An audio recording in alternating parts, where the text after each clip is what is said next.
바다에 떠 있는 사람을 어떻게 구조를? 그게 명칭이 미션 라이프 가드입니다. 잠수함이 바다에 추락한 파일럿을 구조하는 작업을 하는 겁니다. 조종사 입장에서는 출격 전에 보험 하나 들어놓고 가는 거잖아요. 그렇죠. 태평양의 망망대해 떨어질 때 딱 예상되는 결과는 뭡니까? 저체온 쪽으로 나는 상업업 되는 거, 죽는 거잖아요. 그러니까 어떻게 보면은 삶에 대한 희망이 생기는 출격이 이제 되는 겁니다. 가장 기본적인 건 뭐냐면 조종사에게 사전에 지급된 장비입니다. 자가 발전식 무전기를 부착을 해놓습니다. 그 이름이 이제 깁슨걸이라는 자력 발전 라디오인데요. 깁슨걸이라는 게 이제 20세기 초반에 유행했던 패션을 이제 입고 다니는 여성들. 그래서 그걸 깁슨걸이라고 하는데 대중적으로 굉장히 다가갈 수 있는 그런 부분에서 깁슨걸이라는 거를 붙인 게 아닌가라는 생각은 좀 합니다.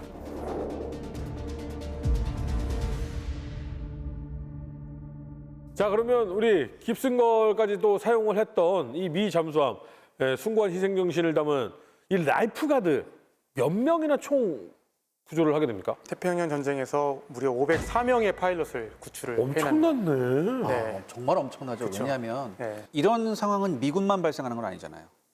일본도 이런 상황이 발생할 수 있어요. 일본도 추락한 파일럿을 구출해야 되는 일이 생겼을 수도 있죠. 근데 일본의 사례는 제가 거의 들어본 적이 없어요. 뭐 극소수의 사례가 있긴 한데 중요한 건 미 해군은 이걸 조직적으로 수행했다는 거죠. 이렇게 되면 아군 파일럿들에 대해서 주는 신뢰감이 엄청나게 높았을 거예요. 그럼 우리는 사실 504명, 와 엄청나다 이렇게 하지만 사실 이것에 대해서 분명히 부딪히는 벽도 있었을 거라는 생각이 들긴 하네요. 네, 그러니까 뭐 이걸 반대했다라기보다는 네. 저거 정말 위험하고 어려운 임무인데 굳이 꼭 해야 돼? 정말 실효성이 있어? 라는 네. 시각이 있다라는 거죠. 한 사람을 구출하려고 저렇게 가서 그렇죠. 잠수함 전체가 위험에 빠지는 걸 각오해야 돼? 네, 그렇죠. 그러니까 특히 이 부분을 그러니까 오히려 해군이 아닌 육군 항공대가 좀 회의적인 시선을 가지고 있습니다. 항공대가요? 네, 육군 항공대가 당하는데도 불구하고. 근데 이제 이게 바뀌게 되는 사건이 뭐냐면 44년 4월에 투룩 제도에서 USS 탕 발라오급인데요. 이게 엄청난 활약을 펼칩니다. 네. 그러니까 이때 조종사가 이 투룩 제도 공습에서 한 35명 정도가 추락을 했어요. 네. 네, 추락을 했는데 당시에 이제 잠수함의 항행 범위 밖으로 떨어지거나 아니면 뭐 이미 전사했던 인원 말고 구조 가능한 인원이 22명이었는데 그 22명을 모두 다 구출을 해냅니다. 와, 굉장한 거죠. 네, 근데 이게 어떻게 보면 회의적인 시각을 바꾼 큰 성과였어요. 근데 사실 이거보다 더 큰 이유가 있었습니다. 육군 항공대 시선이 돌아간 거는. 그러니까 왜냐하면 44년 중반의 육군 항공대의 상황인 거죠. 대충 이제 짐작 가시잖아요. 육군 항공대는 이때 이제 헵 아놀드도 그렇고 일본 본토를 성공적으로 이제 B-29를 이용해서 폭격을 해야 되는 거를 고민하던 시점이었습니다. 그리고 해보니까 잘 안 되는 상황에서 뭐라도 지푸라기라도 하나 더 잡아야 되는 상황인 거죠. 근데 그 어떤 여러 가지 안 중에 하나가 우리 승조원을 구조라도 해야겠구나. 라는 그런 이제 절박한 상황이었던 거죠. 그러면서 이제 44년 말에 마리아나 제도에서 일본 본토에 대한 본격적인 폭격이 시작하면서부터 육군 항공대가 요청을 합니다. 해군한테. 요청을 해서 B-29 승무원을 구출하는 전담 태스크포스가 생겨요. 그게 이제 바로 17.7 전단이고 이 잠수함을 아이비리그가 아니라 라이프가드 리그라고 이름을 붙이게 됩니다. 근데 이 라이프가드 리그는 단순히 B-29 승무원을 구조하는 역할에 더해서 B-29기를 항해를 유도하는 임무까지도 합니다. 그러니까 어떻게 보면 진짜 그 당시에 B-29를 어떻게든 성과를 내야 했던 육군 항공대의 입장이 너무나 대변이 되어 있던 거죠. 그래서 처음에는 되게 회의적이었던 파일럿들도 이제는 뭔가 여차여차 하면은 비상 착륙을 해요. 바닷가로. 예전에는 끝까지 어떻게든 기착지로 가야 된다라는 뭐 그런 게 있는데 이제는 어디든 착륙해도 거기에는 우리 잠수함이 있겠지라고 생각하면서 바다에 이제 비상 착륙을 하는 케이스도 많이 생기게 되는 거죠. 그게 결국에는 신뢰의 문제거든요, 사실. 근데 그 신뢰가 엄청나게 쌓여서 이제 45년을 가면 갈수록 이게 이제 일반화되는 그런 임무로 확장이 되게 됩니다. 그렇게 해서 목숨을 거둔 사람들이 사실은 미국 본토로 돌아오게 되면 네. 국민들의 어떤 의미에서 영웅이 되잖아요. 그렇죠. 네. 그러면 500명의 영웅담 이야기는 엄청 많이 미국에 퍼져 있겠네요. 많이 퍼져 있는데 근데 사실 그 숫자 자체가 전반적인 미국의 어떤 참전자 놓고 봤을 때 그렇게 많지는 않아서 이게 아주 많이 알려지지는 않았는데 어떤 한 인물 때문에 확 알려지게 됩니다. 유명한 인물이 있어요? 있었습니다. 구출당한 파일럿 중에 누구요? 조지 부시라고. 근데 미국 대통령? 네, 그 사람은 조지 워커 부시고 그 사람의 아버지였던 조지 허버트 부시입니다. 그래서, 아버지 부시. 예, 89년부터 93년까지 대통령을 했죠. 그때 걸프 전쟁을. 미국 역사가 바뀔 뻔했네요. 바뀔 뻔했죠. 예, 이라크 전쟁도 안 일어날 수도 있을 뻔했네요. 그러니까 허버트 부시의 치적을 칭찬하는 사람들은 이게 이제 미국을 나중에 세계 패권 국가로 이끈 큰 몫을 했다라고 평가하는 사람이 있는 반면에 아들까지 생각했을 때는 이런 전쟁도 안 일어날 뻔했다라고 이야기하시는 분들이 있습니다. 근데 이제 허버트 워커 부시는 아버지 부시인데 이 사람이 2차 대전 때 해군 파일럿이었어요. 이 사람이 이제 43년 6월에 소위로 임관을 합니다. 그래서 보직이 TBM 그루먼 어벤저 조종사였습니다. 그래서 사실 2번 추락을 했어요, 사실. 와. 한 번은 44년 6월에는 마리아나 해전에서 대공포의 공격을 받고 적추가 돼서 추락을 했는데 주변에 있는 미군 해군의 구축함에 의해서 구축이 됩니다. 그다음에 또 한 번은 44년 이제 9월 2일에 치치지마라고 이오지마보다 한 240km 북쪽에 위치한 조금 더 이오지마보다 큰 섬입니다. 근데 여기에 있는 일본군 공군과 수비대를 무력화시키기 위한 어떤 폭격 임무를 수행하던 중에 대공포의 공격을 받고 비행기가 탁 적추가 되는 순간에 있었습니다. 근데 피격 후에도 이 사람 끝까지 어떻게 보면 목표물을 타격하려고 결국 폭탄을 떨어뜨리고 최대한 섬까지 멀리 벗어나서 이렇게 가던 중에 비상 탈출을 해요. 근데 이때 여기 3명이 타고 있었는데 1명은 전사를 했고 안에서 피격당하면서. 네, 비격담에 전사를 했고 2명이 탈출을 했는데 1명은 낙하산 고장으로 죽게 됐고 부시만 바다로 떨어지게 됩니다. 천을 타고 났네. 네, 근데 나중에 부시가 구출되고 나서 2명 더 있는데 빨리 수색해야 됩니다 하면서 또 계속 이제 수색을 하는 또 일이 또 일어나긴 하죠. 근데 아무튼 이 부시가 딱 떨어지고 나서 일본 함선이 바로 두 척이 조지 부시를 추격을 합니다. 근데 때마침 그때 미 항공기가 일본 함선을 저지를 또 합니다. 그래서 되게 천운이 타고났다고 한 게 뭐냐면 떨어질 때부터 알고 있었어요. 그래서 바로 구출 작업에 들어가는데 하필 또 조류가 바뀌어가지고 한 3시간 정도 바다에서 표류를 합니다. 그러다가 결국에는 4시간 만에 근처에 있었던 핀백 이게 이제 구출을 하게 되죠. 진짜 잠수함. 영웅담이네요. 네. 그래서 보면 영상도 있어요. 네. 조지 부시가 구해지는 영상이 네, 있어요? 심지어 일지까지 다 있습니다. 한번 보십시오. 저기. 대박이다. 지금 저기 아버지 부시 물 위에 지금 떠 있네요. 네, 저 구명보트 저게 그게. 네. 약간 공으로 튜브처럼 생겼네요. 네. 잠수하면서 지금 올라와서 지금 구출을 한 거네요. 네. 정말 부시는 천운을 타고냈어요. 왜냐하면 처음부터 추락 사실을 인지를 하고 있었기 때문에. 근데 그럼에도 불구하고 4시간이 걸린 거 보면은 구출 임무가 정말 쉽지가 쉽지 않은 않다라는 거죠. 거를 한 명 딱 구하는데 보여주는 시간이 걸려. 거죠. 그래서 당시 이제 해군의 치치지마 공격에서 이 핀백 하나가 미 해군 조종사 5명을 구출을 합니다. 그래서 구출을 해서 9월 29일 날 이제 미드웨이로 돌아갔죠. 그러면서 이제 부시는 살아남게 됐고 이 사람이 89년에 1월 달에 취임식 때 생존한 이 핀백의 승무원을 초청을 합니다. 그래서 함께 걸어요. 근데 확실히요, 미국은 그런 것에 대해 이걸 나쁘게 표현하면 뭐 언론 플레이라고도 할 수 있지만 좋게 표현하면 우린 잊지 않는다, 감사한다라는 걸 표현을 굉장히 중요시 여기는 것 같아요. 네. 사실 예전에 오바마 대통령이었나요? 전용기를 타러 딱 올라가는데 앞에 항상 의전을 쓰는 그 군인이 경례를 하는데 답례를 안 하고 탔다가 다시 내려서 어깨를 두들기고 이야기를 하고 타는 장면 굉장히 유명한 장면이잖아요. 그러니까 이런 것에 대한 것 하나하나가 사실은 우리 본토를 지키는, 우리 국가를 지키는 군인들에 대한 감사, 이거에 대한 어떤 의뢰인 거겠죠? 그렇죠. 네. 중요한 메시지를 전달했던 것 같아요.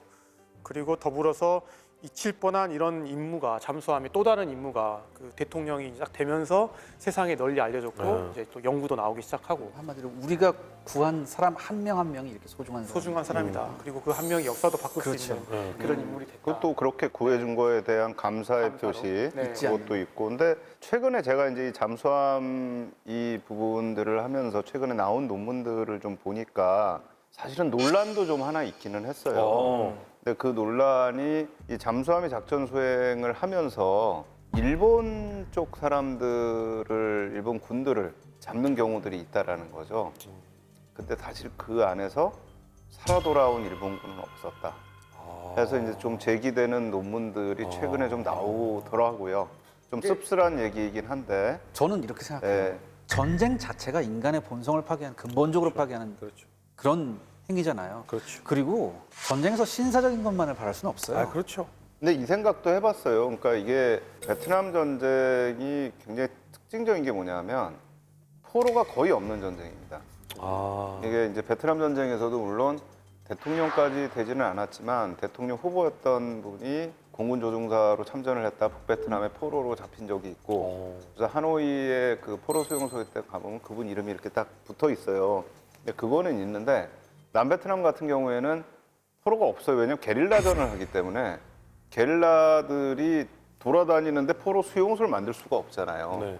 그러니까 포로 자체가 생기기 어려운 이제 그런 상황이었다. 근데 이제 잠수함에서 일본군이나 일본 군수보급하는 사람들을 잡았는데 잠수함 안에다 포로 수용소를 만들어서 움직인다?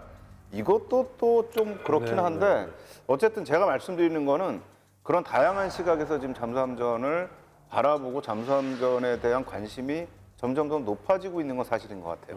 그 문제니까 생각나는 게 자기 어뢰에 자기가 맞아서 침몰한 USS 탱에 9명이 살았지 않습니까? 함장 오케인 함장 포함 일본 구축함에 구조가 됐어요. 근데 그 전에 이 USS 탱이 바로 직전에 일본군 수송함 3척을 격침시켰거든요.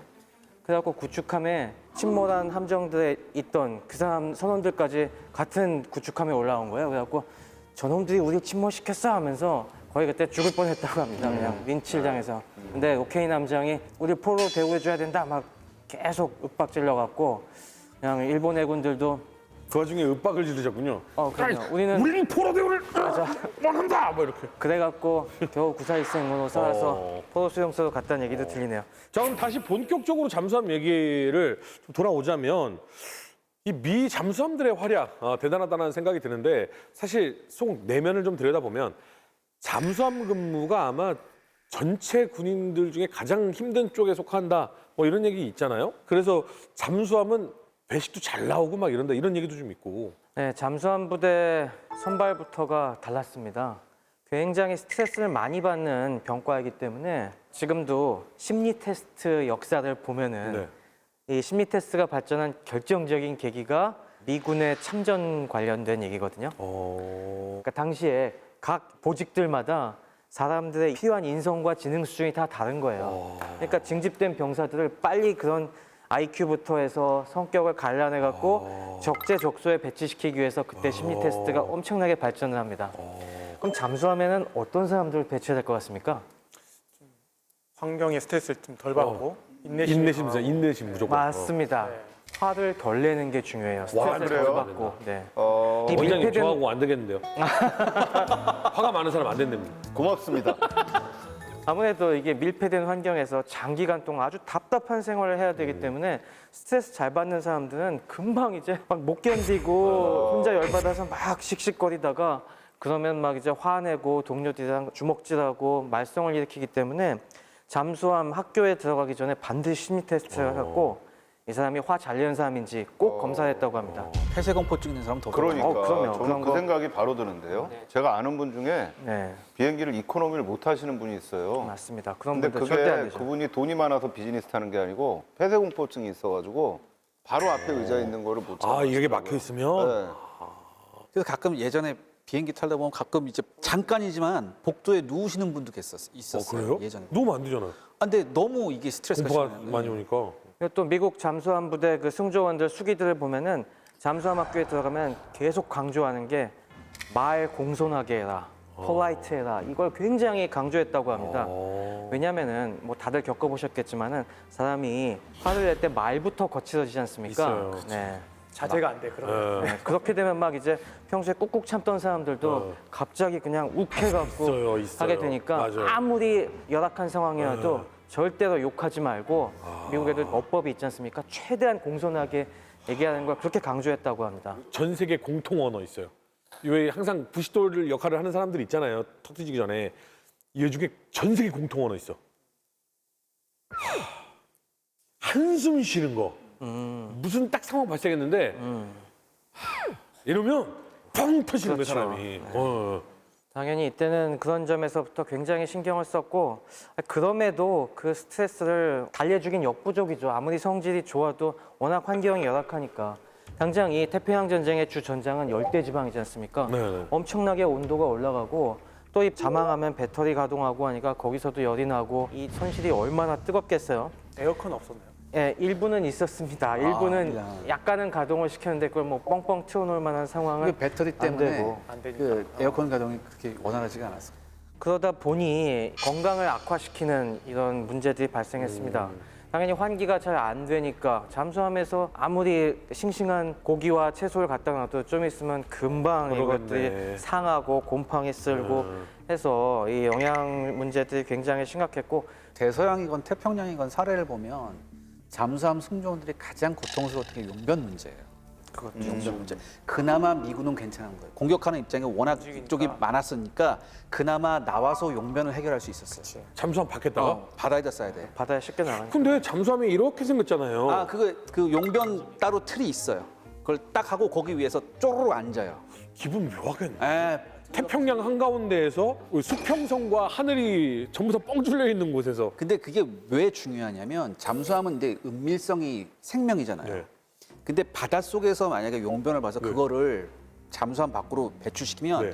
물 위로 떠요. 용변이 떠요? 예. 이렇게 되면 저기에 잠수함이 있구나라고 알아요. 그래서 절대 잠수함에서 뭔가 나와서 흔적을 남기면 안 되는 거예요. 그래서 용변무가 제일 심해요. 근데 인간이란 게 정말 참기 힘든 것 중에 하나가 그로 인한 냄새예요. 그렇죠. 거기서는 악취와의 싸움이에요. 딴 건 다 참겠는데 안에서 용변을 해결하고 버릴 수도 없으면 진짜 이거 어마어마한 그러니까 그나마 미군은 부상을 할 수 있었던 잠수함 승조원들이 많아요. 부상을 할 수 있었어요. 그래서 그걸 좀 처리할 수 있고 이런 여러 가지가 있었는데 네. 특히 유보트 승무원들 같은 경우에는 도저히 해결할 수 없는 문제였어요. 유보트는 가장 큰 문제가 독일이 주로 배치한 것들은 중형 한 700톤급밖에 안 돼갖고 굉장히 좁았고요. 그래서 이런 문제가 진짜 심각했고 그나마 미군은 좀 나았습니다. 미군이나 일본군의 잠수함들은 비교적 크지 않습니까? 1,500톤급 되니까 공간의 여유도 있고 약간의 그런 편의 시설들을 또 배정할 수가 있었습니다. 그래서 이런 잠수함 승조원들의 사기를 높이기 위해서 몇 가지 이런 편의 장치들을 설치할 여유가 있었어요. 자, 스트레스 받으면은 네. 우리 허준 MC님은 어떻게 푸십니까, 보통? 인생의 스트레스를 푸는 인간의 패턴이 딱 두 가지 있다고 그랬어요. 먹거나 쇼핑하거나. 맞습니다. 역시 그 안에서 쇼핑을 할 수는 없으니까 네. 먹는 걸로 달래주는 게 가장 큰 해법이었습니다. 잠수함 타셔도 될 것 같습니다. 네. 난 두 개 때문에 안 돼요. 네. 첫 번째, 화를 잘 내고요. 두 번째, 많이 싸요. 최악의 동료지. 많이 먹고 많이 싸고 화 잘 내고. 자, 어쨌건 그래서 전 세계 모든 잠수함 부대가 가장 해군에서 먹을 걸 제일 잘 줍니다. 맞아요. 이거는 미군이건 일본군이건 다 마찬가지였습니다. 일본군도 잠수함 부대에 있어 좋았던 게 뭐가 있습니까? 물어보면은 우리는 삼시세끼 쌀밥을 먹었다. 다들 배고파서 지금 밖에서는 뭐 여러 가지 풀 섞어 먹는 상황에서도 우리는 꼬박꼬박 쌀밥을 먹을 수 있었다를 꼽고 있고 미군도 굉장히 이 식사에 신경을 많이 썼습니다. 그래서 미군은 잠수함에 뭘 놨냐? 바로 아이스크림 기계를 놨습니다. 잠수함 안에 아이스크림 기계가 있다고? 네. 야, 클래스가 다르네. 맛은 무슨 맛이에요? 맛은 바닐라 맛을 기본으로 해서 몇 가지가 있었다고 하는데 대박. 미 해군은 사실 아이스크림의 중요성을 굉장히 일찍부터 깨닫고 있었습니다. 그래서 사실 순양함급 이상의 큰 함정에는 아이스크림 기계가 꼭 있었거든요. 대박. 그래서 아이스크림 배급이 사기 진작하는데 굉장히 좋다는 걸 알고 설치했는데 잠수함은 사실 크지가 않잖아요. 구축함급밖에 안 되지 않습니까? 일반 구축함에는 아이스크림 기계를 못 놨어요. 좁아 터진데 뭐 그것까지 놓냐. 하지만은 잠수함엔 놨습니다. 사실 이게 사기 올리려는 이유뿐만이 아니라 영양학적인 이유도 있었어요. 이 우리가 햇빛을 못 보면 뭐가 부족합니까? 바이타민. 그렇죠. 비타민 D가 부족하죠. 비타민 D 결핍을 해결하기 위한 방법 중에 하나가 우유를 많이 먹는 건데 그냥 우유는 당연히 상하니까 보통 분유를 많이 줬는데 분유는 먹기 힘들잖아요. 답답해요. 막 텁텁하고. 텁텁하고 해서 그래서 아이스크림에 이런 비타민 D를 충분히 넣어서 같이 먹이는 겁니다. 그러면 아주 기분 좋게 영양을 보충할 수가 있었죠. 그 밖에도 비타민 D 결핍이 심각하니까 이 안에 미국 잠수함들은 심지어 선텐 시설도 있었습니다. 자외선 등을 만들어 갖고 돌아가면서 그 자외선 등을 쬐면서 비타민 D를 좀 자발적으로 생성하는 이런 조치도 취했다고 하고요. 그건 유보트도 있더라고. 네, 유보트도 그런 식으로 좀 신경을 썼죠. 다들 그래서 안경 쓰고 자외선 등 쬐는 이런 모습들이 가끔 영화에 등장하죠. 선텐을 했네 그 안에서. 네, 제가 그래서 일본과 미국의 잠수함병들이 어떤 음식으로 이 그 스트레스를 달랬는지 그걸 준비해 왔습니다. 자, 짜잔. 최초로 우리 먹방하는 건가 여기서? 자, 아이스크림을 먼저 준비했습니다. 우리 미군의 분위기를 내기 위해서. 이거 골라 먹는 아이스크림 회사인데 진짜 미국 군인들이 이걸 먹었어요? 이게 비땡과 알땡이지 않습니까? 이게 두 분의 이름을 딴 거죠. 근데 이분들이 바로 참전 용사들이십니다. 그래서 진짜? 그러면 이게 베스킨이라는 사람하고 라비스라는 사람이에요? 맞습니다. 그 당시에 아이스크림 만들던 노하우를 살려서 나중에 차린 업체가 바로 이 비땡 알땡입니다. 아, 근데 신기한 게 지금 한 숟갈 먹었는데 스트레스가 풀리네요.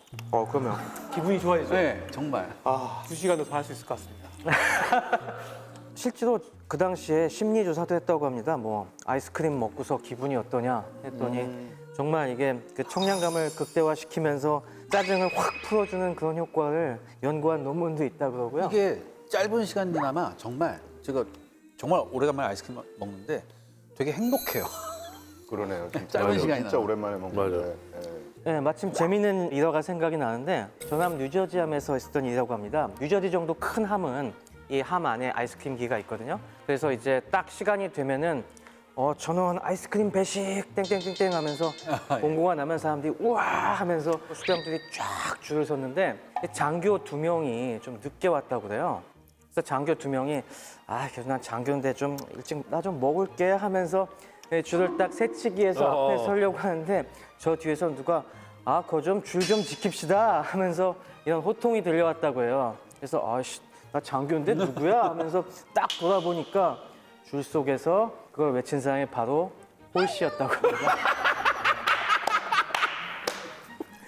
홀 씨도 아이스크림 먹고 싶어서 줄 서고 있었던 겁니다. 대박이다. 솔선수범안의 호시는 누가 네. 안 갖다 근데 주고. 이때 또 이런 게 있어요.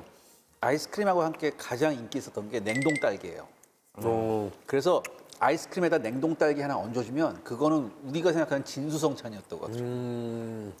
이 홀 씨가 여러 가지 대전 후반에 실책을 저지르긴 했어도 그래도 미 해군 수병대 사이에서 인기가 높았던 것이 바로 이런 면에서 솔선수범하는 모습을 보였기 때문이 아닌가 싶습니다. 자, 이제 저희가 아이스크림을 좀 먹었으니까 그러면 일본군 잠수함 승조원들은 뭘로 그런 스트레스 풀었을까요? 사이다. 얼음. 굉장히 비슷했습니다. 상쾌하게 만들기 위해서. 자, 그래서 준비했습니다. 일본의 탄산수, 바로 라무네입니다. 라무네? 네.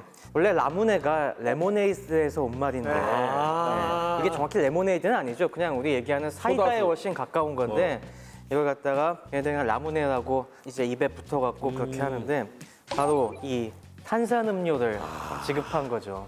근데 이 여러분들이 물론 시중에서도 일본의 이 탄산수를 쉽게 사실 수가 있지만은 이 탄산음료는 좀 특별한 걸 갖고 왔습니다. 제가. 이거는 바로 구레에서 만든 겁니다. 구레에서 당시에 일본 구레항에서 일본 해군에게 어떻게 함상에서 이런 음료를 만들 수 있는지 그 기술을 전수해준 식품회사가 아직까지 남아 있거든요. 거기서 그 당시 일본 해군이 함상에서 먹던 맛을 최대한 그대로 재현한 이 라무네라고 합니다. 어떻게 구하셨습니까? 직구했습니다. 현지에서. 이걸 위해서. 네, 대박이야. 그래서 준비했습니다. 같이 한번 대박이야. 와. 드셔보시죠. 우리가 이렇게 막 호사를 누리네. 아니 형 이런 걸 어떻게 시켰어? 자, 한번 맛을 보시죠. 네, 당시 일본 해군은 어떤 맛을 즐겼는지.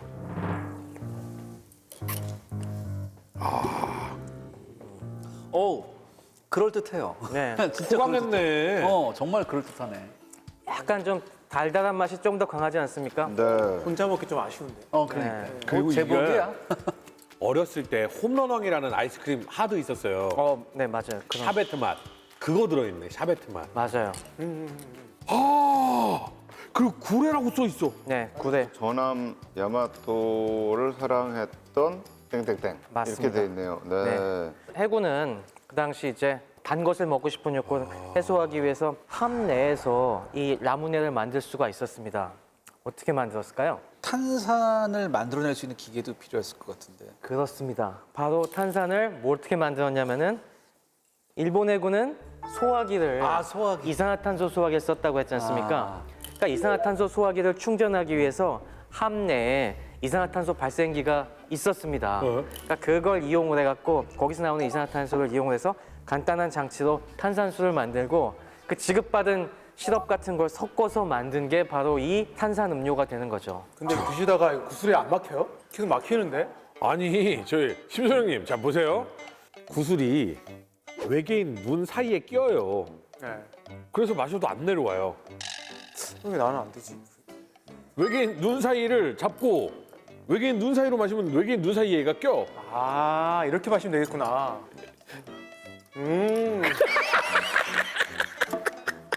자 우리 미일 잠수함병 된 기분 잠시나마 우리 최 박사님이 느끼게 해주셨습니다. 감사합니다.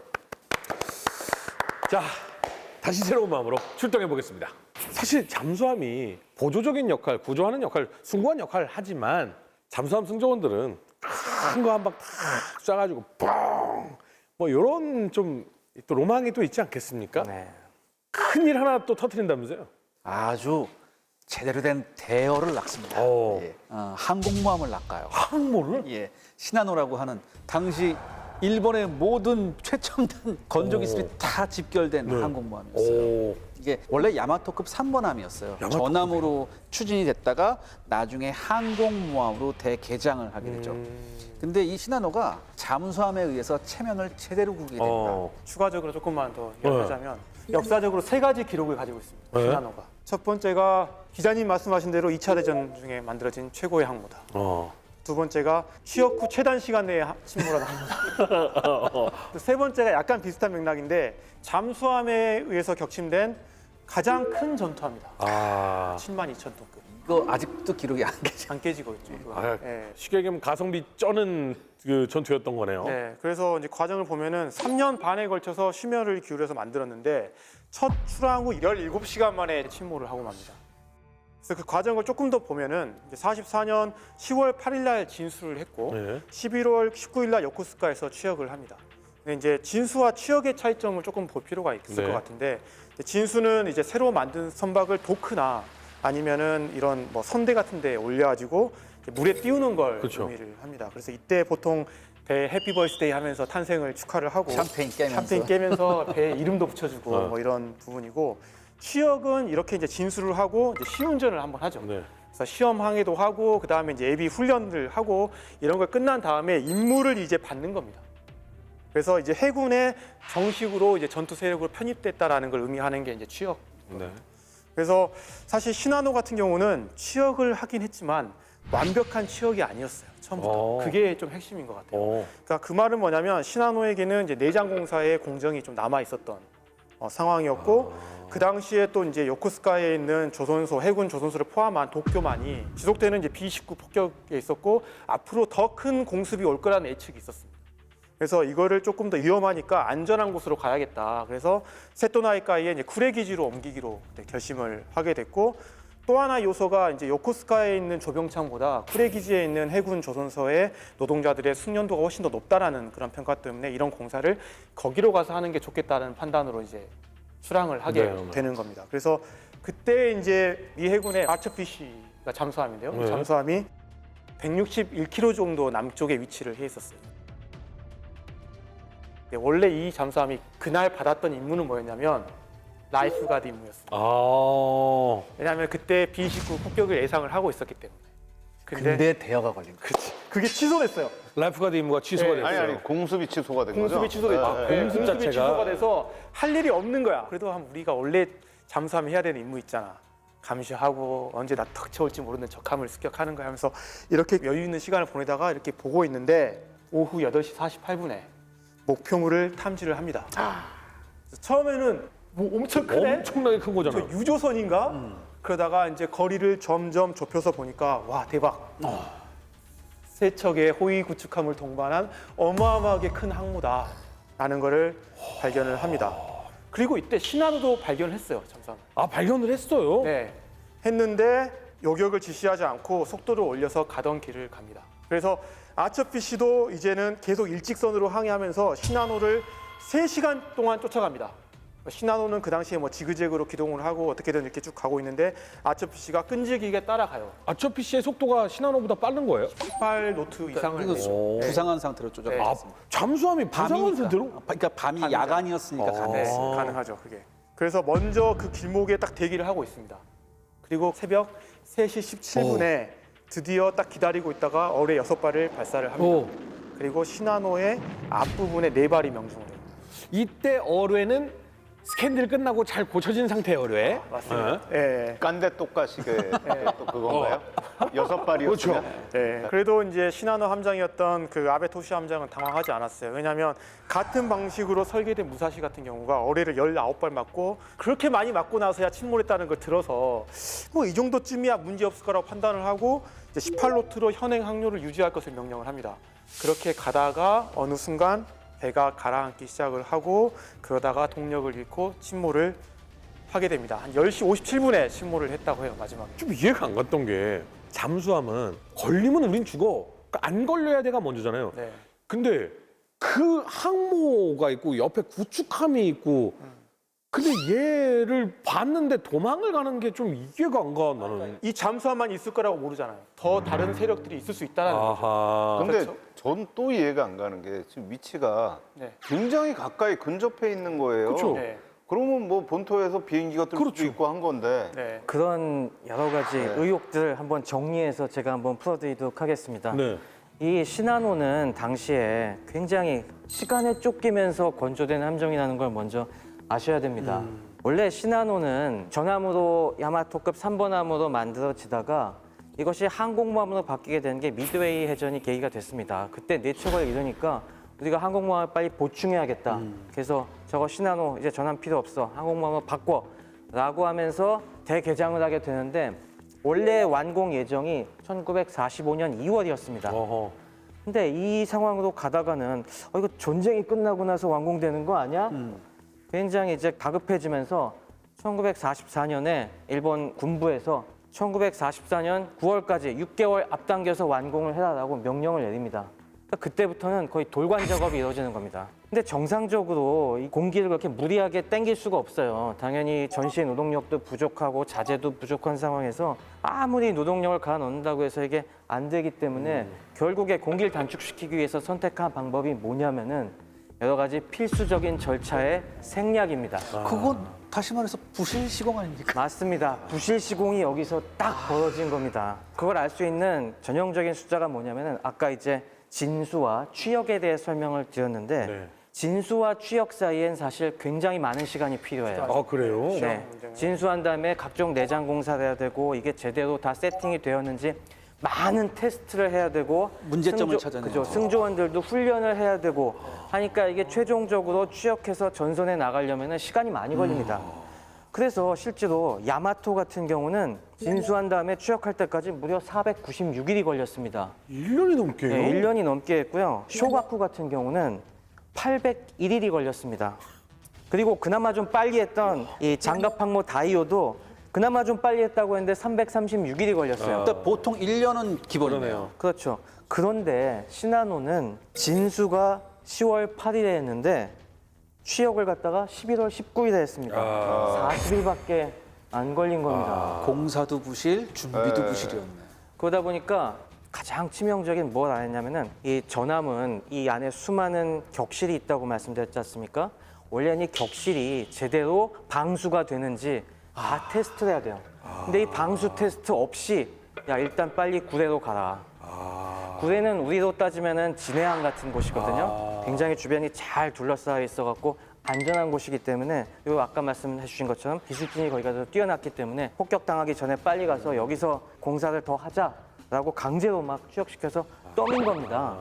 당연히 그러다 보니까 시나노 관계자들 누구도 이 함이 온전할 정상이라고 지금 생각을 못했습니다. 심지어 이 보일러가 12개인데 완성된 게 8개밖에 없었어요. 출력도 풀로 안 나옵니다. 속도도 원래 27노트까지 나와야 되는데 그 속도를 못 냅니다. 그러니까 18노트짜리 잠수함이 쫓아가지. 그런 무리한 상황인 걸 알면서도 의회에서 닥달을 하기 때문에 어쩔 수 없이 아베 함장은 가기로 결정을 하고 구축함도 이때는 온전한 구축함들이 없었어요. 이때 따라붙은 게 바로 제17 구축전대에 구축함 3척이 겨우 왔는데 구축함들이 어떤 함정들이냐면은 바로 레이테전에 참전했던 구축함들이었어요. 그 마지막 도망갔던 그 함정들. 그렇죠. 이 17 구축대에 참가한 구축함들이 이소카제, 하마카제, 유키카제인데 무사시가 최후를 맞는 거의 함수가 가라앉는 그 사진을 찍은 게 바로 그 이소카제 같은 함들이거든요. 그리고 한번 퇴각했다가 전함 나가토와 공고를 호위해서 겨우 요코스카로 돌아온 상태였습니다. 그 중간에 또 폭격을 맞아갖고 공고가 침몰당하는 사태까지 겪고 이미 그래서 함이 안에 있던 소나가 고장이 난 상태였어요, 거의. 대잠 능력이 아주 떨어진 상태에서 고칠 여유도 없이 야 빨리 시나노 호위해서 구해로 가라. 이 미션을 받은 겁니다. 그최 박사님 말씀을 들어보면 모든 안 좋은 상황이 다 집결됐잖아요. 네, 근데 이 모든 안 좋은 상황이 겹치면 필연적으로 재앙이 일어나거든요. 맞습니다. 그리고 또 몇 가지 또 트라우마가 있어갖고 상황을 악화시킵니다. 최첨단 장갑 방문하던 다이오가 어이없이 격침당한 그 트라우마가 있었기 때문에 그때 가솔린 탱크가 터지는 그 사고 때문에 유폭이 일어났다고 말씀드렸지 않습니까? 그래서 가솔린 탱크 주변을 아예 콘크리트를 부어버려라. 공구리쳐라. 그래갖고 그 안에 콘크리트를 부어버리고요. 박뇌 벌지에다가도 원래는 거기다가 비상시에 물이나 연료를 채워서 막는 걸 갖다가 그것도 불안하니까 콘크리트 거기도 채워놓으라. 그러면은 함내 균형을 어떻게 잡나요? 그 무거운 게 이렇게 돼 있어요. 그래도 격실이 있긴 한데 예, 그 바람에 무게가 거의 6,000톤에서 8,000톤 가까이가 늘어납니다. 그러니까 더 둔해지는 거죠. 그러니까 일본이 그 당시에 함에 자신이 없는 겁니다. 그러니까 이게 날림 공사니까 내구성에 함의 자신- 방어력에 자신이 없으니까 조금만 불안하면 공구리 쳐 이렇게 돼버리고 이런 상황에서 나가니까 아베 함장부터 해서 모두가 다 불안했습니다. 그래서 아베 함장이 책임자에게 이거 우리 무사히 갈 수 있을까라고 하니까 함장님 솔직히 저희는 자신이 없습니다. 이렇게 나올 정도였어요. 다들. 이거 일본군에서 잘 안 나오는 얘기예요. 네. 초전만 해도 일본군은 다 자신감에 차 있는데 우리 갈 수 있을까 얘야? 그러니까 모르겠어요. 저 자신 없어요. 이렇게 얘기하는 거예요 지금. 그러다 보니 이게 어떻게 구례까지 가느냐도 호위 구축함 3명 함장들과 아베 함장 사이에 낮에 갈지 밤에 갈지 이걸로 논쟁이 붙습니다. 구축함 함장들은 지금 우리 소나가 고장이 나갖고 거의 온전하지 않기 때문에 우리 대잠 능력이 굉장히 떨어지고 있다. 차라리 우리의 호위 전투기들이 따라붙을 수 있는 그래서 좀 정찰을 같이 도와줄 수 있는 낮에 그리고 일본 해안 쪽으로 바짝 붙어갖고 우리가 그렇지. 이동을 하자 이렇게 강력하게 주장을 하는데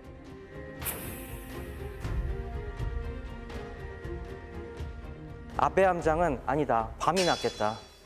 밤에 연안을 따라가면 속력을 못 올리는데 최대한 우리가 밤에 속력을 올려갖고 이 세토나이카이 구레까지 다이렉트로 가자. 근데 그 이유도 합당한 게 있었어요.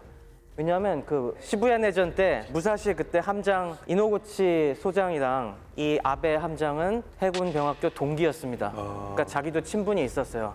굉장히 그 뛰어난 친구가 그렇게 함과 운명을 같이했다는 소리를 듣고서 역시 미 항공 전력이 무시무시하구나.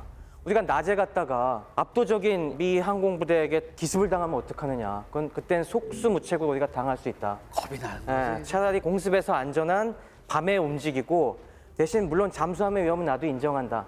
하지만 잠수함은 속도가 느리기 때문에 우리가 풀 스피드를 내면 된다.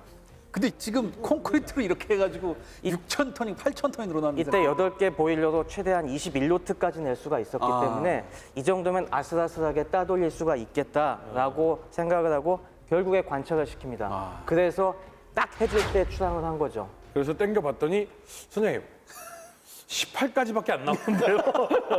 그래서 실제로는 처음에 9시 정도에 아처피씨가 발견한 다음에 처음에는 놓쳤습니다. 속도가 아슬아슬하게 이 시나노 전단이 조금 더 빨라갖고 21노트고 이쪽은 수상해서 쫓아가도 한 19노트밖에 안 나오기 때문에 처음엔 이걸 놓쳤겠거니 싶었는데 일본군이 또 실수한 게 뭐냐면은 이때 잠수함의 방향을 교란하기 위해서 지그재그로 항해하고 있었는데 이때 아처피씨 함장이 아주 정확한 판단을 내립니다. 시나노가 남쪽으로 외해 쪽으로 나가고 있었는데 아처피씨가 그때 놓쳤지만은 저거는 페이크다.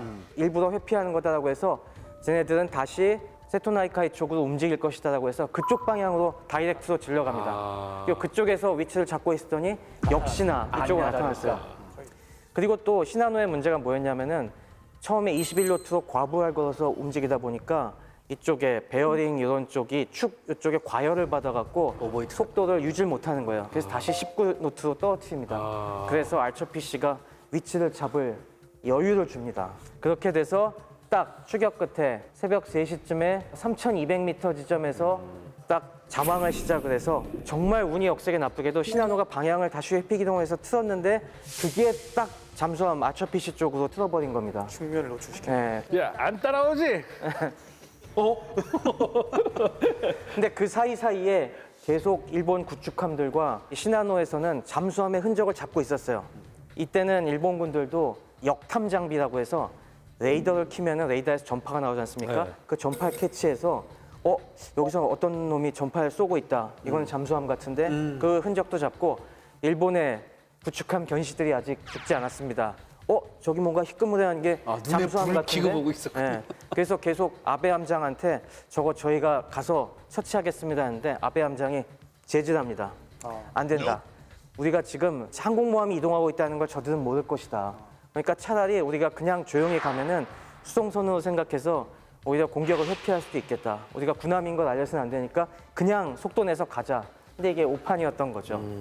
그래서 새벽 3시에 1200m 지점에서 그 거대한 측면을 다 드러냅니다. 그때 아처피시에선 6발의 어뢰를 따다다다다 꽂아 넣습니다. 아날로그 컴퓨터가 톱니바퀴로 계산하는 그걸로? 맞습니다. 그래서 3발 쏘고 딱 그 위치에 다시 3발을 쏘는 시간차 공격 6발을 퍼붓습니다. 1200m면요. 어뢰 속에 정말 좋은 거리 아니에요? 그럼요. 이건 안 맞을 수가 없어서 4발이 명중하게 됩니다.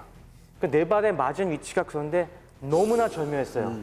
피격 위치 사진을 보여주시면은 와. 오른쪽에 볼록 튀어나가는 게 벌지인데 그 벌지 안쪽에 두꺼운 장갑판이 있는 걸 보실 겁니다.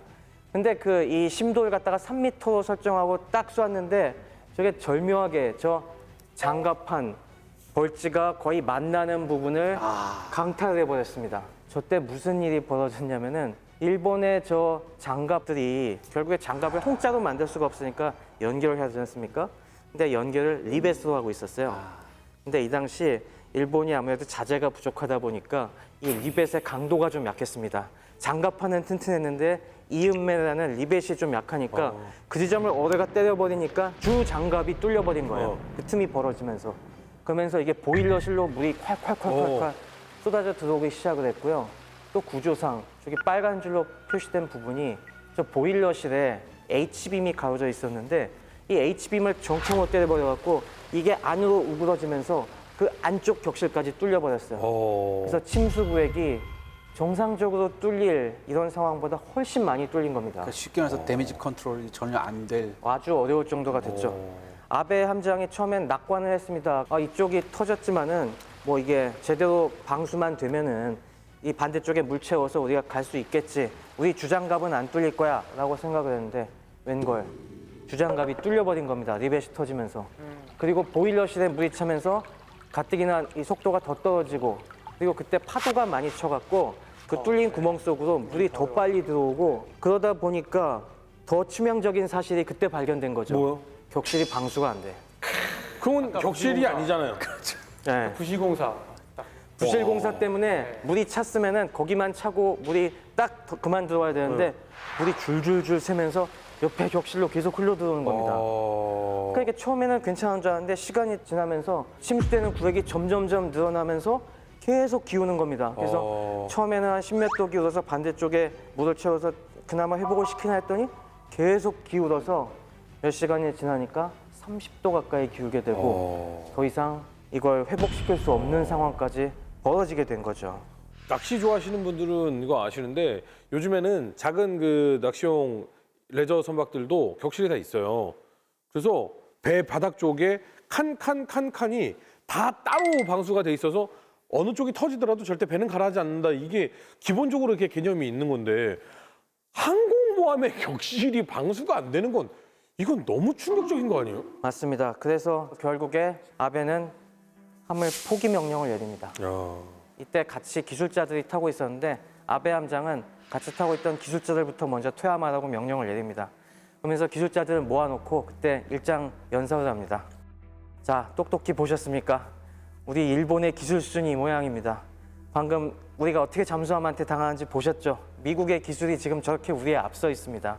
여러분들은 먼저 살아나가서 다시는 이런 부실한 배를 만들지 말고 꼭 열심히 기술 개발에 매진해서 이런 치욕을 더 이상 안 당하게 해주십시오. 라고 하고 퇴함을 시킵니다. 그러고서 본인은 또 역시 함과 함께 운명을 합니다. 함께요.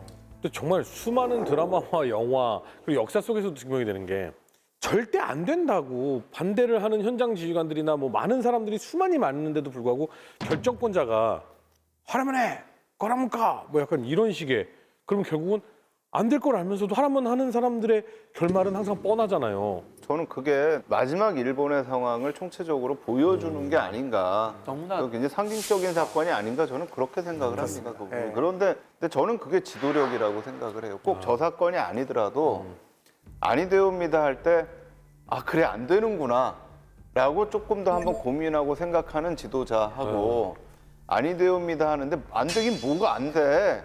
가자면 가는 거지 하는 지도자 사이에는 저는 굉장히 하늘과 땅의 차이가 있는 것 같아요.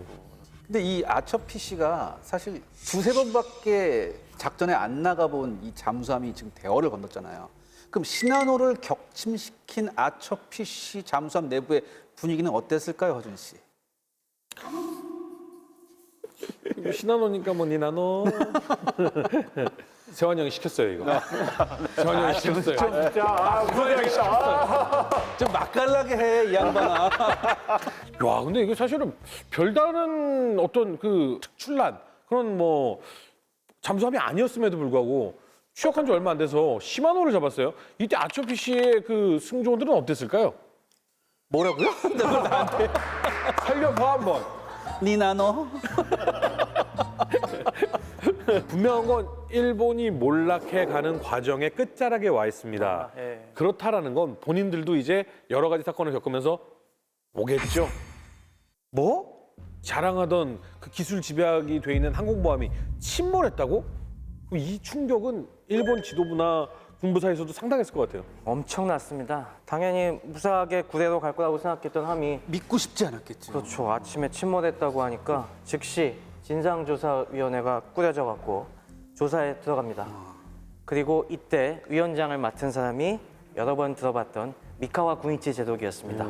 당연히 여러 이 관계자들 인터뷰가 진행이 되었고 미카와 구니치 제독은 상당히 난감한 상황에 빠졌습니다. 왜 그러냐면은 이 모든 걸 알면서도 이 위험에 내몬 사람은 누구냐? 해군 수뇌부죠. 바로 해군 수뇌부거든요. 왜 책임은 낮에 안 가려고 했습니까? 사실 항공 지원이 충분했으면은 아베도 낮에 간다고 했을 거예요.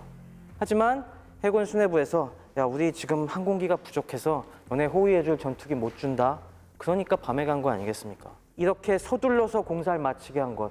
그리고 준비가 안 된, 테스트가 안 된 상태에서 그대로 바다로 내몬 것. 그리고 그렇게 보내면서도 제대로 된 구축함, 항공기들 지원이 전혀 없이 내보낸 책임에서 해군 군부 수뇌부가 도저히 빠져나갈 수 없다는 게 난감해진 겁니다. 나한테 진상조사하라고 시킨 그 본인들이 결국은 원흉인 거잖아요. 그러니까 네 잘못이야. 네, 그걸 이 미카와 지독도 답답해갖고 이걸 어떻게 하지라고 하다가 결국에 진상조사위원회 결론은 이거는 부실공사가 결정적인 원인이다. 이건 다 밑에 애들이 책임을 망각하고 대충 만들어서 그런 것이고 해군 수뇌부의 책임은 없다라고 대충 미봉을 한 다음에 이 사건을 다시 봉인해버립니다.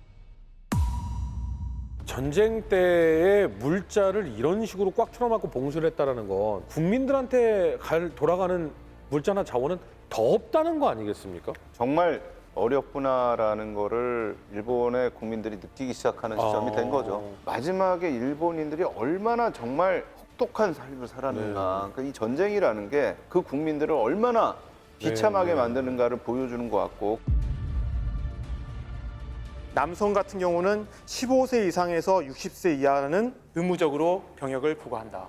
여성은 17세에서 40세 이하의 여성에게 의무적으로 병역을 부과한다. 이 법이 만들어집니다. 여고생 손에 주창을 들려줘야 되는 상황이면 그건 이미 아니잖아요. 무엇을 위한 전쟁이었나라는 퀘스천 마크를 던질 수밖에 없는 거죠. 우리가 시선을 전략 폭격으로 돌려보겠습니다. 인간이 하늘을 날게 되면서 되게 재밌는 게 또 필연적으로 이게 바로 군사적으로 이용이 됩니다. 그렇죠. 적국의 본토의 산업 생산 능력을 마비시켜야 된다는 결론에 도달하게 됩니다. 네. 와 지금 굉장히 소름 끼치는 선이 다시 이어졌어요. 그래서 2차 대전부터 군인의 사망 숫자보다 민간인의 사망 숫자가 훨씬 늘어나는 이유가 바로 거기 있습니다.